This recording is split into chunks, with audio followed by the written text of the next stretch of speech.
ऐसा क्या हो जाता है कि गाड़ी को हम 80 की स्पीड से ऊपर भगानी पड़ती है। बात कुछ ऐसी है कि हमारे कूलर की मोटर खराब हो जाती है, तो उसको लेने के लिए तो नहीं पर सूट पर जरूर निकल आते हैं। तो सबसे पहले तो हम अपनी शॉप पर आ जाते हैं, क्योंकि यहाँ से हमें अपना यंत्र उठाना था। यंत्र को लेकर हम अपनी लोकेशन पर पहुंच ही जाते हैं। लोकेशन पर आने के बाद फिर हम अपने यंत्र को भी निकाल ही लेते हैं। थोड़ा सा सूट होने के बाद फिर हमें यहाँ पर वेट करना होता है। वेट करते करते हमें वहीं पर काफी रात हो जाती है और फिर कुछ देर बाद हमारा सूट भी कंप्लीट हो ही जाता है। उतनी ही रात को हमें घर भी जाना ही होता है, तो फिर घर के लिए भी निकल ही आते हैं और फिर सुबह होते ही अपने यंत्र को लेकर निकल आते हैं माता पूजन के लिए। माता पूजन होने के बाद फिर बारात के लिए भी निकल ही आते हैं। और भाई को अपनी दुल्हन से मिलने के लिए इतनी पड़ी थी कि सुबह से ही चल दिए उन्हें लेने के लिए, और बारात लगते लगते दोपहर टाइम हो जाता है। ये दोपहर का वक्त है जब सूरज सबसे ज्यादा गर्मी बरसाता है और खुद को सुरक्षित रखने के लिए मुझे जल्द से जल्द घाटी की छाया में पहुंचना होगा।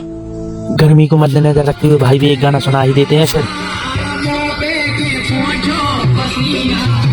आखिरकार बहुत टाइम निकलने के बाद शाम हुई ही जाती है और फिर स्टेज का काम होने लगता है। काफी रात होने के कारण मैडम जी तो अपना कपल शूट करवाते ही सो जाती हैं। फिर क्या, मैडम जी तो सो जाती हैं, फिर मैं भी अपना शूट कंप्लीट करके निकल आता हूँ। अगर ब्लॉग अच्छा लगा हो तो लाइक और कमेंट करना भी मत भूलना।